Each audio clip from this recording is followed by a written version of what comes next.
decisión que no estuvo vinculada con esa situación, porque es una situación que ya se ha dado y que eh, doy por descontada que él la tiene que asumir, porque es posible que sucedió antes, sucedió hoy y no hay ninguna garantía de que no vuelva a suceder. Bueno, en relación a Ramalo, jugó de central y de lateral y en ninguna de las dos posiciones desentonó.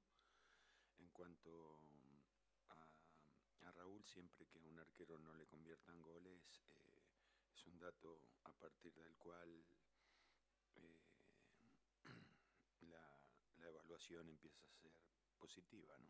Bueno, no tuvo aportaciones ni positivas ni negativas, ¿no?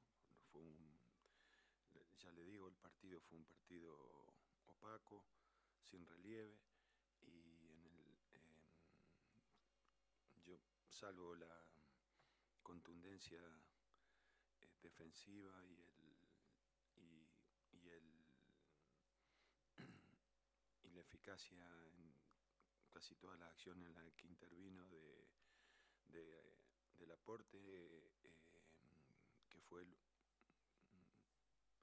único jugador que tuvo eh, acciones destacadas. El resto ni aciertos ni grandes errores, ¿no? El partido no encontró errores serios, pero tampoco encontró casi en absolutamente jugadas destacadas.